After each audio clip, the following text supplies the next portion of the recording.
आज बात करेंगे एक बड़े अहम इशू के बारे में। जिस तरह कि आपको पता है कि पाकिस्तान के मुख्तलिफ़ शहरों में बिलखुसूस कराची, लाहौर, इस्लामाबाद में सबसे मकबूल तरीन सवारी मुतवसत घराने के लिए एक बाइक है। और इस बाइक में ना सिर्फ आप यंगस्टर्स को, बुज़ुर्ग अफराद को, यानी हर कोई इसको आमदोरफ्त के लिए इस्तेमाल कर रहा है, बल्कि एक फ़ैमिली सवारी भी होती है। कई लोगों को आप देखेंगे कि पूरे कुनबे समेत इसके ऊपर ट्रैवल कर रहे होते हैं। लेकिन एक चीज़ जो देखी गई है कि long hours on the bike, ख़ास तौर पर पाकिस्तान की सड़कों पर, ये आपकी कमर के लिए बहुत नुकसानदेह है और कमर के मुख्तलिफ़ तकालीफ में आप मुब्तला हो सकते हैं। Lower back, upper back pain हो सकती है।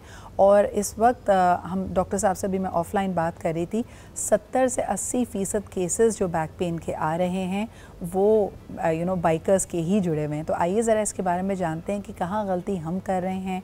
What are some of the things जो आपके जहन में होनी चाहिए, कुछ एहतियाती तदाबीर क्या हैं। आइए इस पर बात करते हैं। हमारे साथ मौजूद हैं डॉक्टर मोहम्मद अनाम फ़ारूक साहब। आप consultant trauma and orthopaedic surgeon हैं एट द JPMC। बहुत शुक्रिया डॉक्टर अनाम फॉर बीइंग है। मुझे ये बताइए, आपने कहा 70 से 80% केसेस जो लोग बैक पेन की बात कर रहे हैं वो बाइकर्स हैं। बाइकर्स हैं, बिल्कुल। बाइकर्स के अंदर मोस्ट कॉमन जो हमारे पास एक तो ये है कि रोड की कंडीशंस जो है हमारी, सबसे पहली बात तो हमारे पाकिस्तान के अंदर जो रोड की कंडीशंस हैं वो हो गया। दूसरा, जगह जगह पे स्पीड ब्रेकर्स आए हुए हैं, वो रीज़न्स हो गया। थर्ड रीज़न जो है इसका सबसे मेन जो पोस्चर है, जो बाइकर्स जो होते हैं मोस्टली इनअप्रोप्रिएट पोस्चर होता है जो बाइक के ऊपर बैठ के, जिसकी वजह से लो बैक पेन ज़्यादा इसके अंदर कॉमन होती है। फोर्थ जो चीज़ इसके अंदर आती है वो ये है कि जो बाइक के जो जंप्स हैं, सस्पेंशन हैं, वो सही काम नहीं कर रहे होते हैं। अच्छा अनाम साहब, आपने कहा जैसे कि पोस्चर, मुझे बताइए कि बैक सपोर्ट तो कोई होती नहीं है बाइक में। आप जितना भी अपना पोस्चर सही रखना चाहें, अगर आप लॉन्ग आवर्स राइड कर रहे हैं, जिस तरह के मुख्तलिफ राइडर्स हैं या जिनकी कम्यूट लंबी है, इट्स इम्पॉसिबल कि आप अपना पोस्चर सही रख पाएँ। आप क्या रेकमेंड करते हैं फिर इसमें उनको? होता है कि अपनी बॉडी को बिल्कुल आप स्ट्रेच भी नहीं रखेंगे, बिल्कुल आप स्टिफ होकर बैठ जाएं उसके ऊपर, ना अपने आप को इतना ज़्यादा बेंड करें। अगर बहुत ज़्यादा स्टिफ रखते हैं तो इसमें यह है, जब भी जंप आता है या रोड में कोई भी खड्डा आता है तो सारा जो प्रेशर है नीचे से वो हमारी स्पाइन के ऊपर आता है, लोअर बैक के ऊपर आता है, जिसकी वजह से क्या होता है, जो लिगामेंट्स होती हैं उनका वेयर एंड टेयर होता है, जिसकी वजह से मोस्ट कॉमन स्प्रेन होता है। ये कंडीशन जब ये है, जिनका डेली का आना जाना होता है बाइक पे 20 किलोमीटर 30 किलोमीटर, इतना लंबा लंबा सफ़र जो तय करते हैं, डेली की रूटीन जब उनके अंदर हो जाती है तो लिगामेंट्स वेयर एंड टेयर होती हैं। उसके बाद जाके आगे ये होता है कि जो डिस्क होती है, डिस्क प्रोलैप्स होने के चांसेस हो जाते हैं। तो एक तो ये है कि अपनी बाइक के सस्पेंशन अपने बिल्कुल वो करवा के रखें, सही करा के रखें। जंप्स जो हैं बाइक के अंदर उसकी रेगुलर मेंटेनेंस करवाएं, और पोस्चर अपने आप को इतना स्टिफ भी नहीं रखेंगे, जंप आए तो उसके अंदर सारा प्रेशर आपकी स्पाइन पे है। थोड़ी सी बॉडी आपकी कर्व पे होनी चाहिए। और ये है कि जो लॉन्ग डिस्टेंस पे कर रहे होते हैं बाइक राइडिंग, उनको ये है कि बीच में जब भी थोड़ा सा गैप लें और अपने बॉडी को स्ट्रेच करें। सही। मुझे ये बताएं कि नॉर्मली बाइकर्स का इम्पैक्ट जो बैक के ऊपर है वो कैसे शुरू होता है? लोअर बैक से पेन स्टार्ट होती है, आपने आर्म्स पे देखा है, कंधों में दर्द उनको ज़्यादा होता है, किस तरह प्रोग्रेस करता है? 4 तरह के पेन में कॉमन होते हैं बाइक राइडर्स के अंदर। एक तो लोअर बैक पेन होता है, दूसरा सर्वाइकल पेन होता है, तीसरा शोल्डर पेन और चौथा एल्बो पेन। ये चारों जो होते हैं मोस्टली पोस्चर रिलेटेड होते हैं। ज़्यादातर जो पेशेंट कंप्लेन के साथ आते हैं लोअर बैक की कंप्लेन के साथ आते हैं इनिशियली। ये होता है इनिशियली जो होता है लोअर बैक की कंप्लेन के साथ स्टार्ट होता है, जब लिगामेंट वेयर टेयर होता है। अगर यही कंडीशन प्रोलॉन्ग होती जाती है और ये डिस्क के ऊपर चली जाती है, डिस्क प्रोलैप्स होना शुरू हो जाता है, तो फिर इनका यही पेन जो होता है रेडिएट करता है, नीचे पाँव की तरफ जाता है, और आगे जाके जब ये डिजीज़ कंडीशन सीवियर हो जाती है तो इसमें पाँव में सुनपन भी आना शुरू हो जाता है। आप क्या रेकमेंड करते हैं जब लोअर बैक पेन कोई बाइकर आपको रिपोर्ट करता है, तो फौरी तौर पे क्या उसको आप फिजियो या स्ट्रेचेस का मशवरा देते हैं या पेन किलर्स? सबसे पहले तो उनको ये है कि लाइफ स्टाइल मॉडिफिकेशन अपनी सबसे पहले करें, स्ट्रेचिंग करें। जिनका लॉन्ग डिस्टेंस है, ये सिग्नल पे कहीं रुके तो अपनी बॉडी स्ट्रेच करें, वहाँ पे बड़े स्ट्रेच कर लें। दूसरा ये है फिजियोथेरेपी, अपने मेंटेन रखेंगे सुबह जाने से पहले, और ये है कि रात को जब भी ऑफिस से वापस आएँ, ड्यूटी से वापस आएँ, तो अपनी बॉडी को स्ट्रेच करें। लोअर बैक की स्ट्रेचिंग एक्सरसाइजेस करें। जितने स्ट्रेचिंग एक्सरसाइजेस करेंगे, वॉक करें रोज़ाना, जितने उनके मसल्स अच्छे होंगे, जितने एक्टिव मसल्स होंगे, तो उतनी कंडीशन उसमें कम होती है। अच्छा, आपने बड़ी इंटरेस्टिंगली आपने सर्वाइकल पेन की भी यहाँ पे बात की। हम देखते हैं कि कई बाइकर्स तो ना हेलमेट पहनते हैं, ऊपर से जो हेलमेट्स भी होते हैं वो अच्छी क्वालिटी के नहीं होते, दे आर वेरी सब स्टैंडर्ड।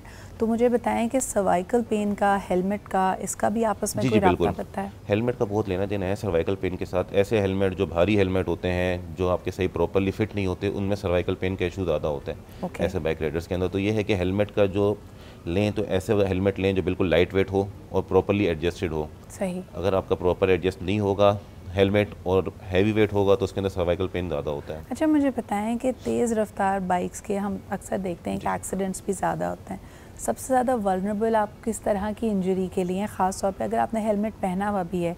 नॉर्मली आप किस किस्म की इंजरीज़ और ट्रॉमा देखते हैं डॉक्टर साहब? हमारे पास तो बहुत ज़्यादा ट्रॉमा है, इवन 70-80% जिना हॉस्पिटल में होता हूँ। जिना हॉस्पिटल कराची का सबसे बड़ा टर्शरी केयर हॉस्पिटल है, तो यहाँ पे इवन 70-80% जो आते हैं बाइक एक्सीडेंट्स आते हैं हमारे पास, जिनके अंदर tibia fibula fracture most common है लेग का। इसके अलावा फीमर फ्रैक्चर, ये दोनों मोस्ट कॉमन लोअर लिम्ब की इंजरीज़ जो हैं बहुत ज़्यादा कॉमन है। इसके अलावा रेडियस अल्ना का फ्रैक्चर भी आ सकता है। अगर बहुत ज़्यादा सीवियर ट्रॉमा होता है तो उसमें हमारे पास ओपन वुंड के पेशेंट्स भी आते हैं, जिनका ज़ख्म भी पूरा खुला होता है, हड्डी नीचे से एक्सपोज हुई होती है। वाह। और इसकी ये जो कॉमन आप इंजरीज़ की बात कर रहे हैं, इसकी मुकम्मल रिकवरी पॉसिबल है और कितना वक्त लेती है? इसमें काफ़ी टाइम लेता है। जैसे लोअर लिम्ब में हमारे वेट बेयरिंग जॉइंट्स होते हैं, तो इसके अंदर बहुत ज़्यादा टाइम लेता है। ये है कि अगर हम इसमें ऑपरेट की तरफ जाते हैं तो ऑपरेट में फिर भी थोड़ा जल्दी हो जाता है, लेकिन अगर कंजर्वेटिव प्लास्टर के ऑप्शन की तरफ जाते हैं तो उसमें पेशेंट रिकवर करने में साल 2 साल तक भी ले सकता है। ओके।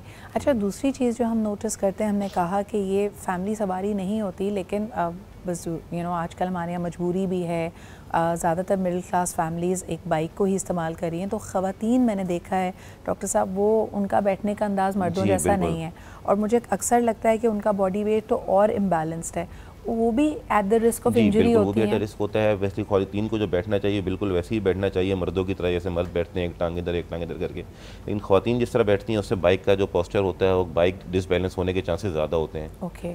उसी की और वजह से ख़वातीन किस किस्म की इंजरीज़ के या एट द रिस्क होती हैं? ख़ास तौर पे जैसे हमने कहा कि जिस तरह बाइक चलाने वाला जंप पे और मुख्तलिफ अगर लॉन्ग आवर्स आप उस पर बैठे हुए हैं, ख़ातून के लिए भी उसके पास भी कोई सपोर्ट नहीं है, अगर वो दोनों टांगें एक तरफ करके बैठी हुई हैं, बॉडी वेट वैसे ही इम्बैलेंस्ड है, what kind of risk, injury risk that she have? उनके अंदर भी एक तो लोअर बैक पेन, जिनका डेली का ज़्यादा आना जाना होता है बाइक पे। इसके अलावा ये है कि ख़वातीन के अंदर मोस्टली होता है आफ्टर 50 ईयर्स ऑस्टियोपोरोसिस जैसे आती है, तो उनकी 3 तरह की जो हड्डियाँ होती हैं, एक हिप जॉइंट की बोन, दूसरा डिस्टल रेडियस और नंबर 3 वर्टिब्रीज, इनके अंदर फ्रैक्चर के चांसेस बहुत ज़्यादा होते हैं। बिल्कुल। अच्छा, एक और चीज़ मैंने नोटिस की है कि जब पूरी फैमिली समेत आप बाइक पे बैठे होते हैं तो जो आगे आपकी फ्यूल टैंक है, जो आपकी पेट्रोल की टंकी है, उस पर आपने एक बच्चे को बिठाया होता है, और वो सीट पे क्योंकि नहीं बैठा होता, मैं अक्सर सोच रही होती हूँ, और अगेन वही वाली सारी सर्कमस्टांसेस है, जंप भी आ रहे हैं, बच्चे की बैक पे भी इम्पैक्ट पड़ सकता है। हाउ रिकमेंडेड, यानी आप क्या उस वक्त कहेंगे? नहीं, बच्चों को बिल्कुल आगे नहीं बिठाना चाहिए। ये है कि अगर बैठ रहे हैं, इनके पास सवारी नहीं है कोई, जैसे हमारे हालात हैं यहाँ पे, तो एटलीस्ट जो 2 पेरेंट्स बैठे हैं आगे पीछे, बीच में उनको बिठा लें और एक टांग इधर करके इसी तरह बिठाया जाए उनको, बच्चों को भी आगे फ्यूल टैंक पे नहीं बिठाया जाए। सही। फ्यूल टैंक पे बिठाने से, क्योंकि एक हार्ड सरफेस पे आप बैठे हुए हैं, और बच्चों को ऑलरेडी आप यूजुअली अगर देख रहे हैं तो उन्होंने हेलमेट भी नहीं पहना होता। डॉक्टर साहब, क्या आपके पास अक्सर, मैं एज एन ऑब्जर्वर अगर कभी देख रही होती हूँ, मैं देखती हूँ अगर किसी ने पीछे बच्चे को बिठाया हुआ भी है, अक्सर बच्चे स्कूल से आ रहे हों या लॉन्ग डिस्टेंस से आ रहे हों, वो नींद में झूल रहे होते हैं, तो सेफ्टी के लिए क्या करना चाहिए? बच्चों को किसी बेल्ट के साथ अपने साथ बिठाएं, क्योंकि मैं अक्सर देखती हूँ बच्चे ने पकड़ा तो है, लेकिन बच्चा है, अगर आंख लग गई, नींद का झोंका आ गया, तो फिर आप क्या करेंगे? जी बिल्कुल, सेफ्टी के लिए है कि बेल्ट पहना के रखें। अगर फादर लेके आ रहे हैं तो अपने साथ बेल्ट पहना के रखें, और पीछे अगर मदर बैठी हैं तो वो भी उसके साथ बेल्ट पहना के बैठें। सही। और क्या आपने इस तरह की एक्सीडेंट्स या इंजरीज देखी हैं?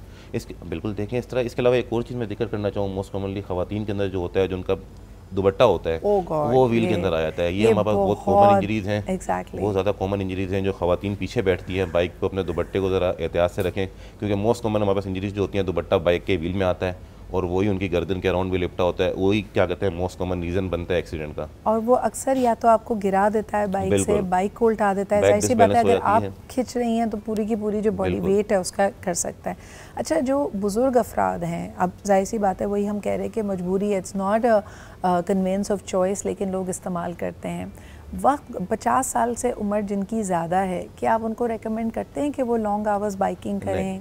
और क्या आपकी रिकमेंडेशन होगी? बाइक पे वो ना करें जिनकी एज 50 प्लस है। मोस्टली है कि उनमें एक तो वैसी एज रिलेटेड डीजेनरेटिव चेंजेस होना शुरू हो जाती हैं। उसके बाद ये है कि बाइक पे जो हमारे रोड के हालात हैं, फिर दोबारा उनकी कंडीशन एग्जैजरेट हो जाती है, लोअर बैक पेन उनका बढ़ जाता है फिर। बिल्कुल। सो ये कुछ एहतियाती चीज़ें जो आपको देखनी पड़ेंगी। इसके अलावा अपनी फिजियोथेरेपी ज़रूर करें, स्ट्रेचेस बहुत इंपॉर्टेंट है। अगर आप देखें कि अगर हम हवाई जहाज़ का भी सफ़र करते हैं और 4-5 घंटे की फ़्लाइट होती है, तो उसमें भी कहा जाता है कि अपनी ब्लड सर्कुलेशन को बेहतर रखने के लिए आप नॉर्मल बेसिक स्ट्रेचेस ज़रूर करें। इसी तरह अगर आप बाइक पे सफ़र करते हैं, 20-30 किलोमीटर की मुसाफत आपकी रोज़ाना की है, तो थोड़ा वक्त लीजिए, स्ट्रेचेस कीजिए। यकीनन ये तमाम चीज़ें हमारी ज़िंदगी के साथ चल रही हैं, लेकिन ये छोटी छोटी चीज़ें they go a long way in making sure that your body is all right and you staying healthy. बहुत शुक्रिया डॉक्टर इनाम हमारे साथ मौजूद होने के लिए।